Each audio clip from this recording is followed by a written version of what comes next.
ഗോവിന്ദ മാഷിന്റെ ഭാര്യയെ മത്സരിപ്പിക്കുമ്പോഴായിരുന്നു ഇവിടുത്തെ കോൺഗ്രസ്സുകാർക്കും LDFകാർക്കും എല്ലാവർക്കും അങ്ങ് ചൊറിച്ചില്. ഇപ്പൊ ഒന്ന് ആലോചിച്ച് നോക്കോ, നമ്മുടെ VK ശ്രീകണ്ഠന്റെ ഭാര്യയെ മന്ത്രിയാക്കുന്നു. അപ്പോൾ ആർക്കും ഒരു പ്രശ്നം എന്തുകൊണ്ടാണ്? VK ശ്രീകണ്ഠൻ MP യും ഭാര്യ തുളസി MLA കം മന്ത്രിയും ആയതുകൊണ്ടായിരിക്കും എന്ന് വേണം. അല്ല, IC ബാലകൃഷ്ണന് കൊടുക്കാതെ IC ബാലകൃഷ്ണൻ ഉണ്ടല്ലോ, 2.5 കൊല്ലം. പക്ഷെ അത് ശരിയല്ല എന്നാണ് ഒരു വിഭാഗം ആളുകൾ പറയുന്നത്. അതിന് ചില പ്രശ്നങ്ങളുണ്ട് രാഹുലെ. നിങ്ങൾ ഈ MP ഗോവിന്ദൻ മാഷിന്റെ ഭാര്യയെ അങ്ങോട്ട് മാറ്റി നിർത്താം. അത് പാർട്ടി സെക്രട്ടറിയുടെ ഭാര്യയാണ്. അത് അവരുടെ സിറ്റിംഗ് സീറ്റാണ്. കമ്മ്യൂണിസ്റ്റ് കോട്ടയാണ്. തോറ്റു തുന്നമ്പാടി ഇന്നിപ്പോൾ UDFന്റെ സ്ഥാനാർത്ഥി അവിടെ ജയിച്ചു. നമുക്ക് വേറൊരാളിലേക്ക് പോകാം. ഏറ്റവും നല്ലത് ഈ ഭാര്യ ബന്ധുത്വം ഇതിന്റെ പേരിൽ അറ്റാക്ക് ചെയ്യപ്പെട്ട ആൾ മുഹമ്മദ് റിയാസാണ് അല്ലേ? മരുമോന് സീറ്റ് കൊടുത്തു, മരുമോനെ മന്ത്രിയാക്കി എന്നാണല്ലോ പറയുന്നത്. എന്തായാലും ഭാര്യ ഭർത്തൃ ബന്ധത്തെക്കാൾ വലുതല്ല മരുമകൻ അമ്മായിയപ്പൻ ബന്ധം. പക്ഷെ ഒരു പ്രശ്നം എന്ന് പറഞ്ഞാൽ ഈ MP ഗോവിന്ദൻ മാഷിനെ പോലെ VK ശ്രീകണ്ഠൻ KPCCയുടെ പ്രസിഡന്റ് അല്ല. MP ഗോവിന്ദൻ പാർട്ടി സെക്രട്ടറി ആയതുപോലെ KPCCയുടെ പ്രസിഡന്റ് അല്ല VK ശ്രീകണ്ഠൻ MP. മുഖ്യമന്ത്രി പിണറായി വിജയനെ പോലെ VK ശ്രീകണ്ഠൻ നിയുക്ത മുഖ്യമന്ത്രിയോ സത്യപ്രതിജ്ഞ ചെയ്ത് അധികാരം പറ്റും മുഖ്യമന്ത്രിയോ അല്ല. അദ്ദേഹം ഒരു MP മാത്രമാണ്. ആ MP യുടെ ഭാര്യയ്ക്ക് എന്തുകൊണ്ടാണ് ഈ സീറ്റ് കൊടുത്തത് എന്ന് പലപ്പോഴും എൻ്റെ മനസ്സിലും തോന്നിയിട്ടുണ്ട്. എങ്കിലും അതൊരു സംവരണ മണ്ഡലമാണ്, നമ്മൾ മനസ്സിലാക്കണം. അതൊരു സംവരണ മണ്ഡലമാണ്. ആ സംവരണ മണ്ഡലത്തിൽ ആരെങ്കിലും മത്സരിപ്പിക്കണം. കോങ്ങാടാണ് സീറ്റ്. ഈ കോങ്ങാട് ഒരു കാലത്തും 2001 രൂപീകൃതമായതിനു ശേഷം അവിടെ ഇടതുപക്ഷം മാത്രം ജയിക്കുന്ന ഒരു സീറ്റാണ്. പാലക്കാടാണ് ഈ സീറ്റുള്ളത്. സ്വാഭാവികമായും അവിടെ ആരെങ്കിലും മത്സരിപ്പിക്കണം. അപ്പോൾ VK ശ്രീകണ്ഠനാകുമ്പോൾ സംഘടനാ സംവിധാനത്തിൽ പഴയ DCC പ്രസിഡന്റ് എന്ന നിലയിലൊക്കെ അവിടെ ബന്ധങ്ങളൊക്കെ ഉണ്ടാവും. അതുകൊണ്ട് വെറുതെ ഒരു സ്ഥാനാർത്ഥി ഇട്ടതായിരിക്കും എന്നാണ് ഞാൻ വിചാരിച്ചത്. പക്ഷെ തുളസി ടീച്ചർ ജയിച്ചു വന്നു കഴിഞ്ഞപ്പോഴാണ് ആരാണ് ഈ തുളസി ടീച്ചർ എന്ന് കൃത്യമായി ഒന്ന് പഠിക്കേണ്ടി വന്നത്.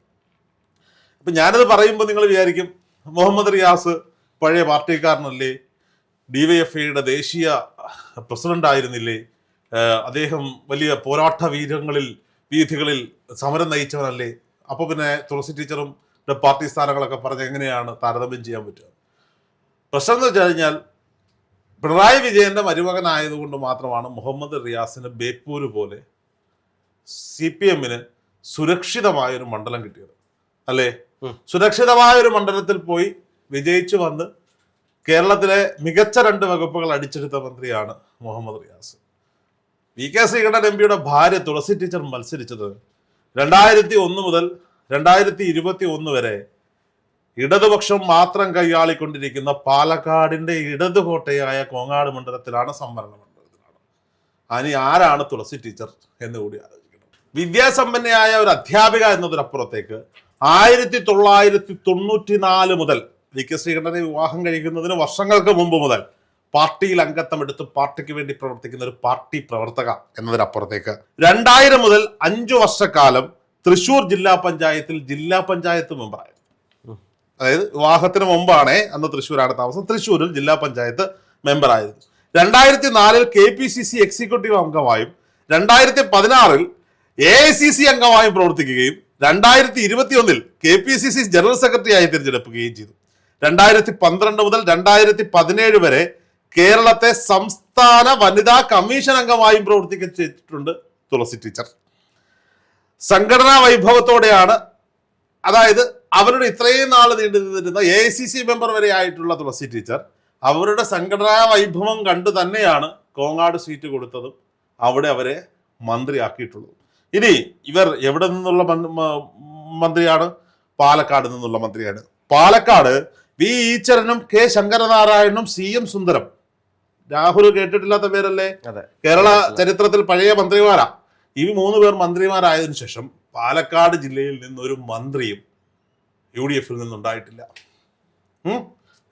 കഴിഞ്ഞ തവണ തൃത്താലയിൽ നിന്ന് MP രാജേഷ് ഉണ്ടായി, UDFിൽ ഉണ്ടായിട്ടില്ല. അപ്പൊ പാലക്കാടിനൊരു മന്ത്രിയെ കൊടുക്കണ്ടേ? പാലക്കാടിനൊരു മന്ത്രിയെ കൊടുക്കണം. അപ്പോൾ സ്വാഭാവികമായിട്ടും വയനാടിനും ഈ പ്രിയപ്പെട്ട സംവരണ വിഭാഗമായ പട്ടികവർഗം വിഭാഗത്തിന് ഒരു മന്ത്രിയെ കൊടുക്കണ്ടേ? പട്ടികജാതി വിഭാഗത്തിൽ നിന്ന് AP അനിൽകുമാർ മന്ത്രിയാവുന്നുണ്ട്. അപ്പൊ സ്വാഭാവികമായും 2.5 വർഷക്കാലം വെച്ചത് സ്പ്ലിറ്റ് ചെയ്തു. കോങ്ങാട് നിന്നുള്ള തുളസി ടീച്ചർക്ക് 2.5 വർഷവും വയനാട് നിന്നുള്ള IC ബാലകൃഷ്ണന് 2.5 വർഷവും. അപ്പോൾ പട്ടികജാതി വിഭാഗത്തിൽ നിന്ന് 2 മന്ത്രിമാർ നിലവിൽ കേരള മന്ത്രിസഭയിലുണ്ട്. 2.5 കൊല്ലം കഴിയുമ്പോൾ ഒരു പട്ടികജാതി വിഭാഗത്തിൽ നിന്നും ഒരു പട്ടികവർഗ വിഭാഗത്തിൽ നിന്നും മന്ത്രിമാർ കേരളത്തിലുണ്ടാകും. പട്ടികവർഗ വിഭാഗത്തിന് ആദ്യം മന്ത്രിയെ കൊടുത്തത് ആരാ? ഉമ്മൻചാണ്ടി സർക്കാരാ, PK ജയലക്ഷ്മി അല്ലേ? അതിനെ തുടർന്നാണ് കഴിഞ്ഞ തവണ സഖാവ് കേളുവിനെ മന്ത്രിയാക്കിയതിനെ പറ്റി പറയുന്നുണ്ട്. അത് ഏത് സാഹചര്യത്തിലാണ് അദ്ദേഹം മന്ത്രിയായി പോയത് എന്നുള്ളത് നമുക്കറിയാം. ഒരു പ്രത്യേക സാഹചര്യത്തിലാണ്. അദ്ദേഹത്തിന് കൊടുത്ത വകുപ്പ് ഏതാണെന്ന് നമുക്കറിയാം. അപ്പോൾ അതൊക്കെ അവിടെ നിൽക്കട്ടെ. അപ്പോൾ നെപ്പോട്ടിസം പിടിച്ചുകൊണ്ട് മരുമകന് സംരക്ഷണമുള്ള മണ്ഡലത്തിൽ പോയി ജയിപ്പിച്ചെടുത്ത് വലിയ മന്ത്രി പദവികൾ കൊടുക്കുന്നത് പോലെയും പാർട്ടി സെക്രട്ടറി സ്വന്തം ഭാര്യയെ പാർട്ടി തട്ടകത്തിൽ കൊണ്ടുപോയി മത്സരിപ്പിച്ചു പരാജയപ്പെടുത്തുന്നതും പോലെ അല്ല VK ശ്രീകണ്ഠന്റെ ഭാര്യ കൊങ്ങാട് മത്സരിച്ചത്.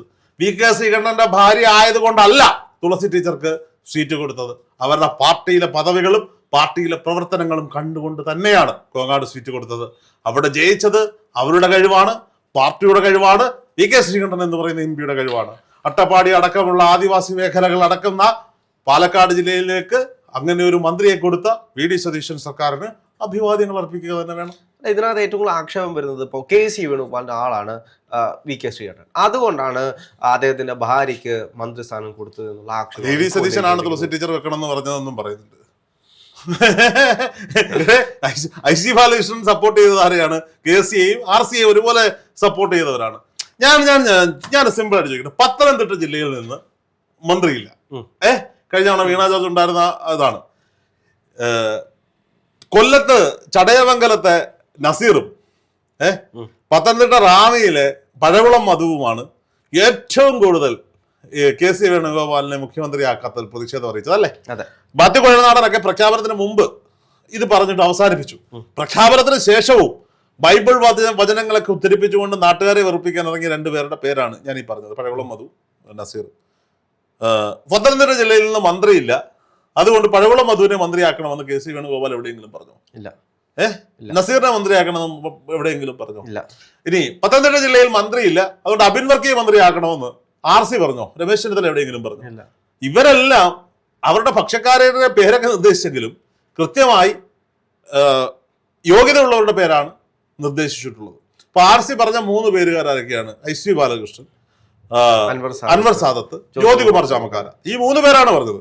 അൻവർ സാദത്തും IC ബാലകൃഷ്ണൻ 4 തവണ MLA ആയാൾ, 4ാം തവണയും തിരഞ്ഞെടുക്കപ്പെട്ട ആളാണ് അൻവർ സാദത്ത്.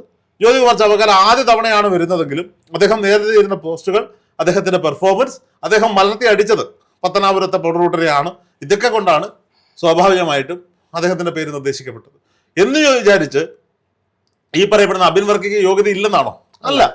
അബിൻ വർക്കി യൂത്ത് കോൺഗ്രസിന്റെ സംസ്ഥാന അധ്യക്ഷനായിരുന്നെങ്കിൽ ഉറപ്പായും അബിൻ വർക്കി ആ സ്ഥാനത്തേക്ക് വന്നേനെ.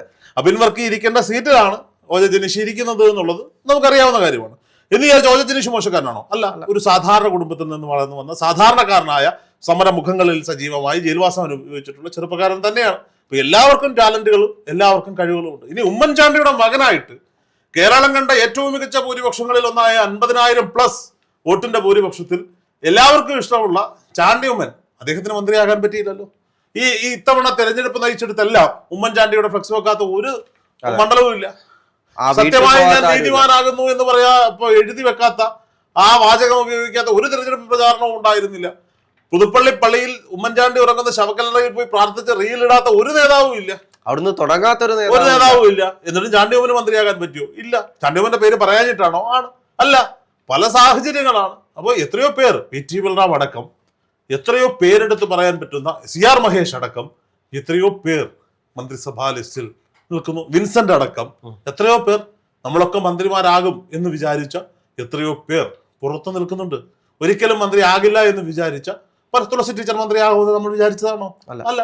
OJ ജിനീഷ് മന്ത്രിയാകുമെന്ന് രാഹുൽ എന്നോട് പറഞ്ഞിരുന്നു. ഒരു പക്ഷേ OJ ജിനീഷ് മന്ത്രിയാകുമെന്ന്. ഇപ്പോഴല്ല, ജയിച്ചു വന്നാൽ OJ ജിനീഷ് മന്ത്രിയാകും രാഹുൽ എന്നോട് പറഞ്ഞിരുന്നു. എങ്കിൽ പോലും വിചാരിക്കാത്ത പല ആളുകളും മന്ത്രിയായി.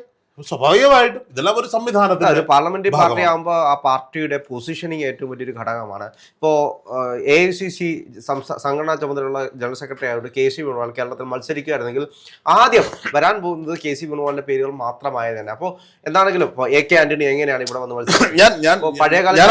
ഞാനവിടെ ചോദിക്കുന്ന ഒരു സംഭവമുണ്ട്. പാർട്ടിയിൽ MP മാർ മത്സരിച്ചോട്ടെ എന്നൊരു തീരുമാനം കെ.സി. വേണുഗോപാൽ എടുത്തിരുന്നെങ്കിൽ ഹൈക്കമാൻഡ് അതിനൊപ്പം നിന്നേനെയായിരുന്നു. അങ്ങനെ ഉണ്ടെങ്കിൽ അദ്ദേഹത്തിന് ആലപ്പുഴയിൽ മത്സരിക്കാമായിരുന്നു, ആലപ്പുഴ വിജയിക്കുകയും ചെയ്യാമായിരുന്നു. ഒരുപക്ഷെ ധർമ്മടത്ത് കെ. സുധാകരൻ മത്സരിച്ചില്ലെങ്കിൽ പ്രതിപക്ഷ നേതാവാകാൻ ആളെ തപ്പി കോക്കുളത്ത് മഠത്തിൽ പോകുന്ന അതിൽ കബഡി വരുത്തി നോക്കാൻ പോകുന്ന ഒരു സാഹചര്യം ഇടതുപക്ഷത്തിന് ഉണ്ടാകുമായിരുന്നു. കൊടുക്കുന്നൂർ സുരേഷ്, ഇന്ന് രമ്യ ഹരിദാസ് മത്സരിച്ച് ജയിച്ചെടുത്ത് കൊടുക്കുന്നൂർ സുരേഷ് മത്സരിച്ച് ജയിച്ചേനെയായിരുന്നു. ഷാഫി പറമ്പിൽ എവിടെയെങ്കിലും മത്സരിച്ച് ജയിച്ചേനെയായിരുന്നു. അങ്ങനെയെങ്കിൽ കെ.സി. വേണുഗോപാലിന് എത്രയും എളുപ്പത്തിൽ മുഖ്യമന്ത്രി പദത്തിലേക്ക് എത്താമായിരുന്നു. പക്ഷേ പാർട്ടിക്ക് ചില നിലപാടുകളും പാർട്ടിക്ക് ചില ചട്ടക്കൂടുകളും പാർട്ടിക്ക് ചില ആദർശങ്ങളും വേണമെന്ന ഉത്തമ ബോധ്യമുള്ളത് കൊണ്ടാണ് കെ.സി. വേണുഗോപാൽ അത്തരത്തിലൊരു നീക്കത്തിലേക്ക് പോകാതിരുന്നത്, അല്ലേ? അങ്ങനെയെങ്കിൽ ചിത്രം വേറൊന്നാണ്. ഇന്ന് അധികാരം വെക്കാൻ പോകുന്ന ഈ ലിസ്റ്റിൽ ഈ പറയുന്നപ്പെടുന്ന പേരുകാർ ആരും ഉണ്ടാകുമായിരുന്നില്ല. വീണ്ടും ഒരു ഉപതെരഞ്ഞെടുപ്പിനെ നമുക്ക് നേരിടേണ്ടി വരികയുമായിരുന്നു. ഓക്കെ, എന്തായാലും സഖാക്കന്മാരെന്ന് ഓർക്കുക, നിങ്ങളുടെ മുഹമ്മദ് റിയാസോ നിങ്ങളുടെ പി.കെ. ശ്യാമളയോ അല്ല UDFന്റെ തുളസി ടീച്ചർ. പി.കെ. ശ്രീകണ്ഠന്റെ ഭാര്യ ആയതുകൊണ്ടല്ല തുളസി ടീച്ചറെ സ്ഥാനാർത്ഥിയാക്കിയതും മന്ത്രിയാക്കിയതും. ഇനി വി.കെ. ശ്രീകണ്ഠൻ തുളസി ടീച്ചറെ കാണുന്നതിന് മുമ്പേ തുളസി ടീച്ചർ പാർട്ടി പ്രവർത്തകയാണ്. വേണമെങ്കിൽ നിങ്ങൾക്ക് കൗണ്ടർ ചെയ്യാം, പിണറായി വിജയന്റെ മകളെ കെട്ടുന്നതിന് മുമ്പേ മുഹമ്മദ് റിയാസ് പാർട്ടിക്കാരനാണെന്നും ഗോവിന്ദ മാഷിനെ കെട്ടുന്നതിന് മുമ്പേ പി.കെ. ശ്യാമള പാർട്ടിക്കാരിയാണെന്നും. അപ്പോഴും പ്രശ്നമുണ്ട്. ഇവർ മത്സരിച്ചത് ഇടതുപക്ഷത്തിന്റെ ഉരുക്ക് കോട്ടകളിലാണ്. തുളസി ടീച്ചറും മത്സരിച്ചത് ഇടതുപക്ഷത്തിന്റെ ഉരുക്ക് കോട്ടയിലാണ്. പക്ഷെ ആ ഉരുക്ക് കോട്ട അങ്ങോട്ട് ഉരുക്കി അടിച്ച് പരത്തി നല്ല ആഭരണമാക്കി തുളസി ടീച്ചർ അടിഞ്ഞിട്ടുണ്ട്. അതൊരു മന്ത്രിപദമാണ്, പാലക്കാടിന്റെ മന്ത്രി.